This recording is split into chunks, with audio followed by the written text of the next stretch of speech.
Nazywam się Anna Zynkowska, jestem edukatorem fryzjerstwa już ponad 10 lat. Wykładam w Opolu, mamy tutaj swoją szkołę. Zazwyczaj koncentrujemy naszą uwagę na doszkoleniu już praktykujących fryzjerów. Bardzo rzadko, kiedy przyjmujemy osób na staż lub na praktyki od zera. Pracujemy z ludźmi, którzy już mają jakieś doświadczenie we fryzjerstwie. Raczej staramy się nasze kursy zbudować takim sposobem, żeby na takie kursy przyjeżdżali osoby już mające doświadczenie w zawodzie.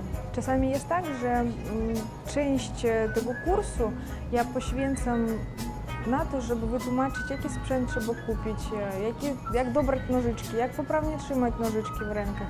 Oprócz tego, że osoby, które do nas przyjeżdżają, mają naprawdę spore doświadczenie w zawodzie, jednak brak takich podstaw bardzo psuje im ich pracę codzienną, a złe nawyki nie pozwalają odzyskać potrzebny efekt w pracy.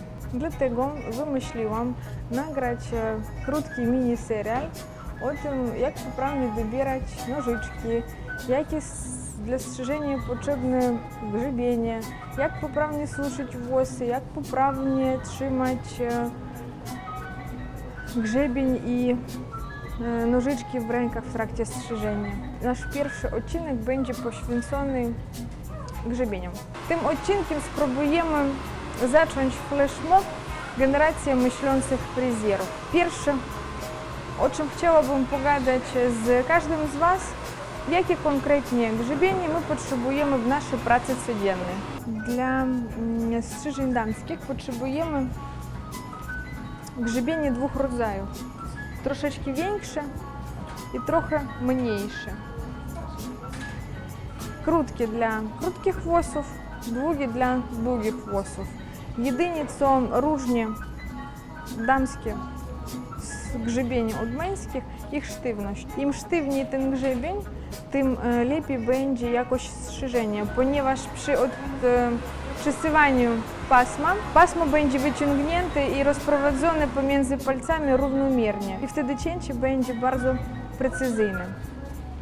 Można stosować grzebienie niekoniecznie bardzo drogich, znanych marek. Może być zwykły grzebień za 17 zł w hurtowni fryzjerskiej, jedynie co on ma być bardzo sztywny. Oprócz tego grzebień ma mieć dwa podziały tych ząbków, raczej takie rzadkie i bardzo gęste. Im gęściejsze ząbki, tym więcej precyzji w pracy w trakcie strzyżenia. Te grzebienie nadają się dla strzyżeń damskich. Ten grzebień też jest dość sztywny, posiada gęste ząbki i rzadkie. Bardzo elastyczne grzebienie, takie jak ten, nadają się raczej dla strzyżeń męskich, kiedy jest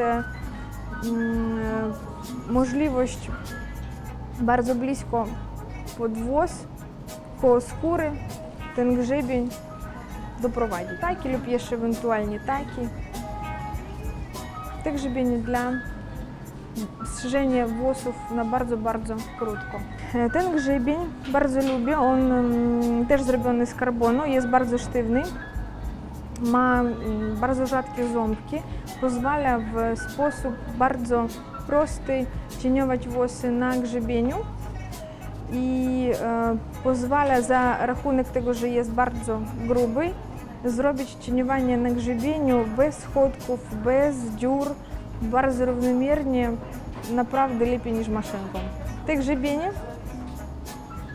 w szpikulce potrzebujemy dla koloryzacji, dla szydełkowania, dla wybierania pasm, dla rozjaśniania. Ombre, sombre, różnego rodzaju balayage, wszystko możemy zrobić grzebieniem, który posiada taki metalowy róg. Te grzebienie dla czesań, tapirowanie i rozczesywanie, tapirowanie i układanie,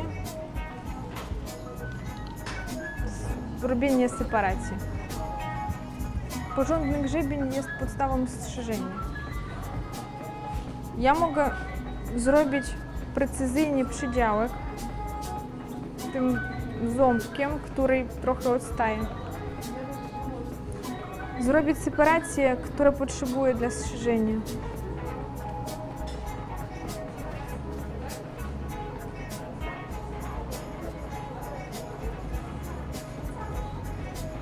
Pracuję z dłuższymi włosami, dlatego wzięłam grzebień troszeczkę dłuższy. Pierwsze moje cięcie będzie pod kątem 0 stopni. Ścinać będę używając tej części, która ma rzadkie ząbki. Dlaczego? Kiedy rozczesuję włosy gęstą częścią grzebienia, naciągam zbyt mocno ten mokry włos, potem po wysuszeniu mogą być te kontury nierówne. Także przy pracy z 0 stopni staramy się używać część grzebienia z rzadkimi ząbkami, nie naciągając włosy z wolnej ręki. Grzebień jak kontynuacja naszych palców. Grzebieniem mogę pracować i w płaszczyznach na różne sposoby.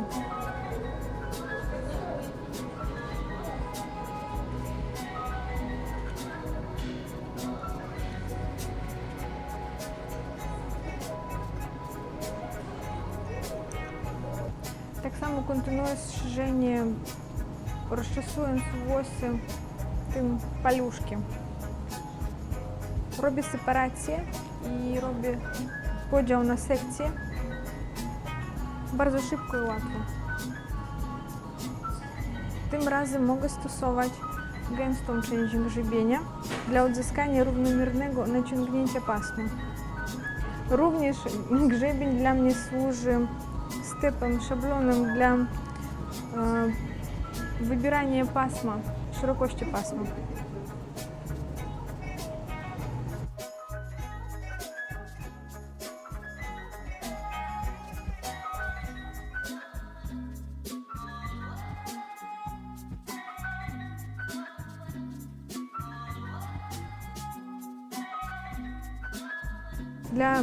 Dla porównania sztywność grzebienia ma bardzo wielką rolę.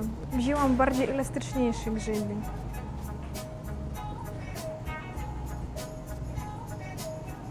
No, ten na szczęście jeszcze pozwala dobrze odciągnąć pasmo włosów, ale i tak, część już wisi, część jest naciągnięta mocniej.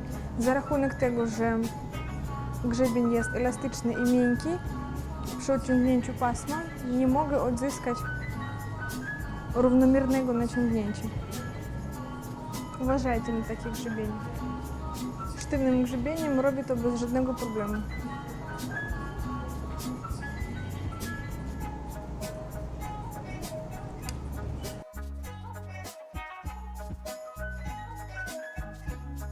Kiedy wracam do strzyżenia pod kątem 0 stopni, znów stosuję rzadkie ząbki. Mam wśród swoich faworytów grzebienie metalowe. Są naprawdę bardzo sztywne, niezniszczalne, ale jest jeden bardzo niefajny efekt po używaniu tych grzebieni. Jeśli często używany razem z drugimi nożyczkami, z czasem nożyczki się psują. Czyli kiedy używamy nożyczki razem z metalowym grzebieniem, musimy uważać, żeby często nie było kontaktu mocnego pomiędzy nożyczkami a grzebieniem. Inaczej nożyczki po prostu się psują, tępią. Kiedy mamy do czynienia z włosami krótkimi, lepiej stosować krótszy grzebień, ponieważ dłuższy będzie nam przeszkadzał w trakcie pracy. Tak samo stosuję ten ząbek dla robienia przydziałków i robienia separacji.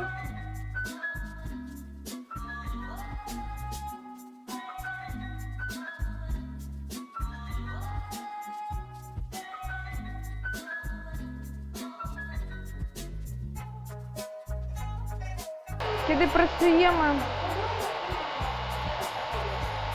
z kątem 45 stopni, istotnym jest stosować częstą część grzebienia.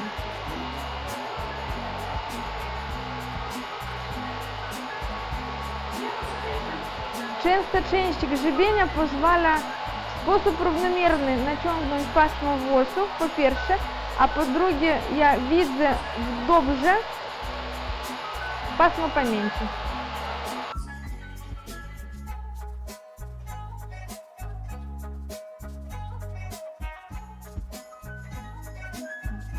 Grzebień dla nas służy kontynuacją ręki. Grzebieniem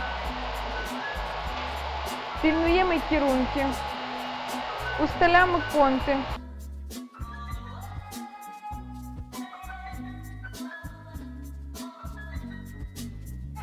Bez poprawnie dobranego grzebienia nie da się odzyskać bardzo precyzyjny efekt strzyżenia. Grzebień pomaga w odzyskaniu precyzji i perfekcji w pracy. Bez poprawnie dobranego grzebienia można zrobić dużo błędów, które potem trzeba będzie poprawiać.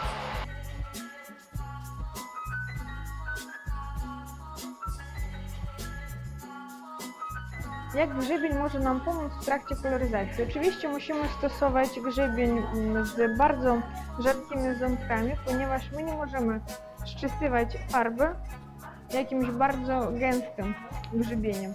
Po pierwsze, w trakcie koloryzacji włosy mają otwartą łuskę włosową. Jeśli my będziemy zczysywać bardzo częstym grzebieniem farby z włosów, no po prostu ten włos możemy mocno uszkodzić.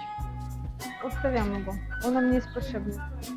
Taki podobny grzebień ja stosuję tylko, żeby można było ewentualnie rozczesać włosy, które jeszcze nie są pofarbowane. W trakcie koloryzacji musimy bardzo uważać na to, żeby nie zaszkodzić włosom.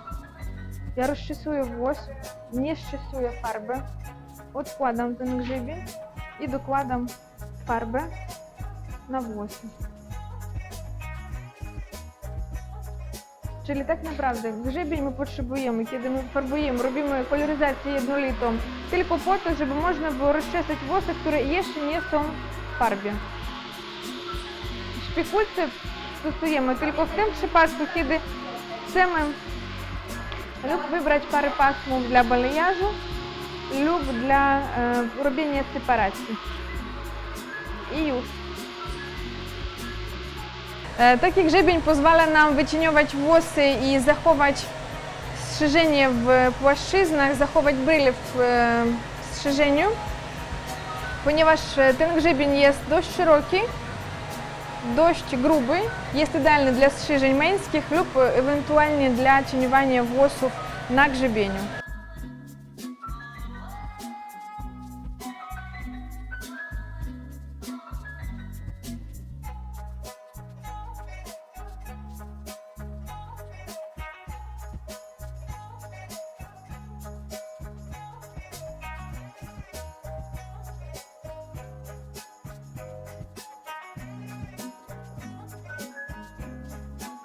Ogólnie obojętnie, jakie firmy grzebień chcecie kupić, najważniejsze, żeby te ząbki bardzo fajnie przymywali włos.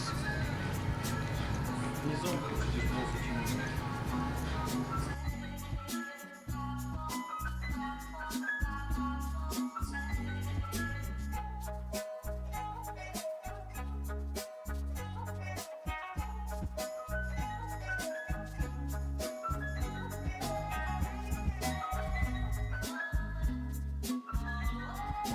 Taki bardzo elastyczny, giętki grzebień, cienki i wąski, pozwala nam bardzo blisko skóry wprowadzić ten grzebień pod włos i pracować możemy już prawie jak jubiler.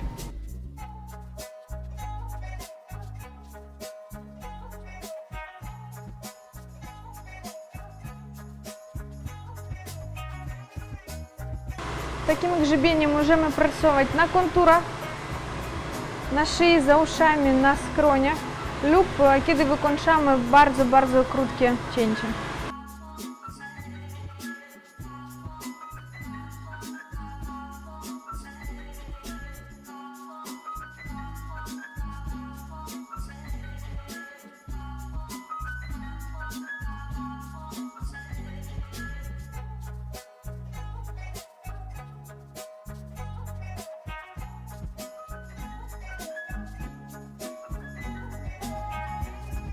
mniej więcej wyjaśniłam. Jeśli będą pytania, bardzo proszę mi pisać w komentarzach. Postaram się na każdy z nich Wam odpowiedzieć i odpisać.